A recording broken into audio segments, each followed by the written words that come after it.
Just a quick video, a little bit of training to go over our PCS form and the expectations that we have for crews in obtaining them and verifying them prior to attaching and uploading them into ImageTrend. So bottom line up front, it is imperative that as the documenting clinician for your PCR, that you obtain and verify that the PCS is completely filled out and accurately filled out prior to departing the origin facility. We expect that it is part of your responsibility to work with the nurse or other healthcare professional who filled out the form to assure that all of the information that is required on the form is present and is accurate so that we can properly bill the patient's insurance for the service that you are providing.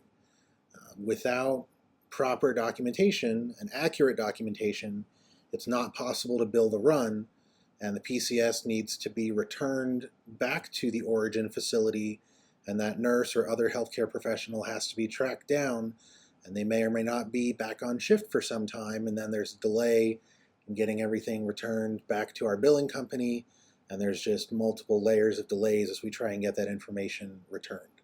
So, in the interest of not wasting your time, let's get right to it. So the best way to verify your PCS form is to just go top to bottom. There are 3 sections, numbered 1, 2, and 3, and you'll know it is our PCS form because right at the top it'll say Karnes County EMS, and we start with fields that should be filled out by hand. You'll see patient name, date of birth, Medicare number, transport date, origin, destination, and then questions regarding if the patient is covered by Medicare Part A. So now, some of our facilities, especially Auto Kaiser, will tend to put a patient MRN medical record number sticker in the top corner here or here.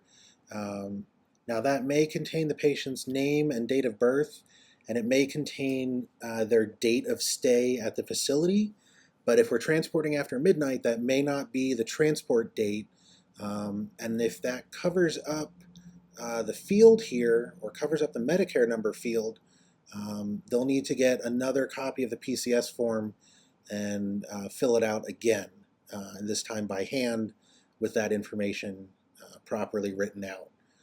And please make sure that both the origin and destination facility are clearly and legibly written, and verify that the correct destination is written in, especially if there's been a change in the destination since they originally called for EMS, because we know that that does happen sometimes.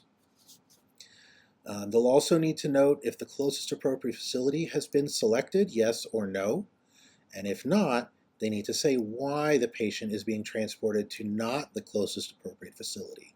So an example might be that they had surgery at this facility that we are taking them to, and so they are being transported back to see their surgeon again. If this is a hospital-to-hospital transfer, describe the services needed at the second facility that are not available at the first facility. So this is a service line question. So an example might be nephrology, orthopedics, trauma surgery, something like that. It cannot just simply say higher level of care. That does not meet the minimum requirement of documentation. And then it's important that if this is a hospice patient, they document yes or no if this falls under the patient's hospice diagnosis. And if it is not under their hospice diagnosis, they need to specify how it does not fall under their hospice diagnosis. This line is only if it is a hospice patient. So you'll note that's pretty much every field here in section 1. If you pick up your PCS form and you notice that something is not filled out, that should be a red flag for you. You should stop and wait and look and say, wait a minute, something's missing. I need to bring this back to the nurse or doctor or social worker or discharge planner who handed me this paperwork and say, hey, can you take a minute and look at this with me? I think something's missing or got skipped or didn't get filled out correctly. We don't need to be confrontational, but it's in everybody's best interest to get it filled out right the first time so that it doesn't have to get brought back to them to get filled out again. So moving on to section 2, this is our medical necessity questionnaire. So it wants to know, is this transport medically necessary by ambulance? So we need to know the medical condition, either physical or mental, at the time of ambulance transport that requires the patient to be transported in an ambulance. So they're going to use these lines here to fill that out. It's got to be written in, again, by the healthcare professional who's filling out this form. This is not something that we can fill in after the fact. So they need to actually document a medical condition, something that can be diagnosed on the patient. Now, it can be something like humerus fracture or cervical spine fracture or diabetes exacerbation or CHF exacerbation, some medical condition that requires them to be transported by ambulance to another facility. Now this, the medical diagnosis, is going to be supported by the medical treatments that are required, which will be documented later down here. This does not have to be a treatment, it just needs to be a diagnosis. It's important to note that this can also be a psychiatric diagnosis. It can be some sort of mental condition that would necessitate ambulance transport. They also need to check in number 2, is this patient bed confined as defined below? And you'll see the definition is right here. To be bed confined, the patient must satisfy all 3 of these. The patient is unable to get up from bed without assistance, unable to ambulate, and unable to sit in a chair or wheelchair. They have to meet all 3 of those criteria. Now, the healthcare provider must check either yes or no. If one of those is not selected, this PCS form is not valid. They must also likewise select if this patient can be safely transported by car or wheelchair van. They must check yes or no. Now, obviously, if they say yes, this patient can be transported by car or wheelchair van, this is not a valid ambulance transport, and a discussion needs to be had, probably with your captain, about whether or not we should be honoring this transport. Now, we do occasionally take replacement van transports back to our nursing home facilities when vans are not available, and that's on a case-by-case basis. But obviously, when we're doing hospital-to-hospital transports for Otto Kaiser, this should not be the case, and they should be selecting no. But if they have not selected an option here, again, the PCS form is not valid. So then we get to number 4. In addition to completing 1 through 3, they must select what medical treatments are required that supports the medical condition or diagnosis that was written down in number 1. Now really, because we are an ALS transport service, especially if we are going from hospital to hospital, there's got to be something selected here. At the very least, I guarantee you that they are going to be able to select medical attendant required. There's no reason why a medical attendant would not be required if they are sending it by ambulance. They're probably also going to be able to say cardiac monitoring required en route for most of the patients that we take, or hemodynamic monitoring required en route. Basically, that just means take vital signs. Anything else, so for example, if they say IV meds fluids required, and you go in there and you find out that the patient doesn't even have an IV established, then that you need to go back out and you say, hey, this patient doesn't have an IV.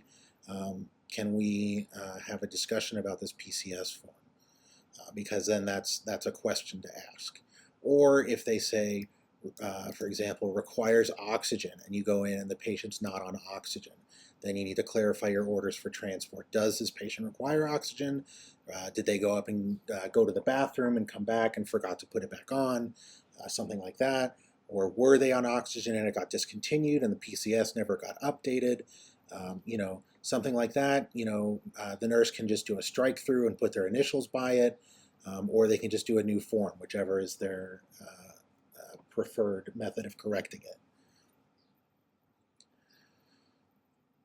If 1, 2, 3, and 4 are not all completed, then the PCS is not valid. You're noticing a theme here. Just like in section 1, if you don't see completeness and accuracy, it's not a valid PCS. And that brings us down to section 3, the signature section.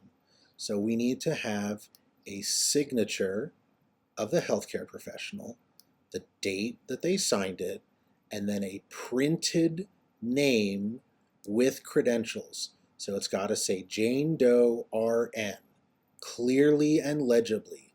If you can't read it, the biller can't read it. So make sure it's printed. There's nothing wrong with going back to them and saying, hey, do you mind printing your name a little more clearly? I can't read it on this form. They also need to make sure that they go down here and they check what is their credentialing level. So if they're an RN, make sure they check registered nurse. If they're the social worker, make sure they check social worker. You get the idea. If any part of this PCS has not been completed, then it is not a valid PCS and we cannot bill with it, and it's going to get returned to the facility, and they're going to have to track down the nurse or the social worker or the doctor or the PA, whoever, who filled it out, and they're going to have to fill it out and correct it and then send it back to us, and then we're going to have to send it back to the billing company to get it billed. And it's going to be a longer and longer delay as we go. The much easier way to get it taken care of is just in real time, as you look at it, as it's handed to you, just go top to bottom and make sure all the fields are filled out. If you have any questions, snap a picture of it, send it to your captain and say, hey, does this look like it's filled out okay? Or just call them and ask the question and say, hey, does this sound like it's filled out okay? Does this seem to contraindicate ambulance transport? Does this contradict itself? Something like that. We're happy to help you answer those questions in real time. As always, thank you for everything that you do in helping us be safe and provide amazing service to the citizens and guests of Karnes County. Be safe out there. Let us know if you have any questions.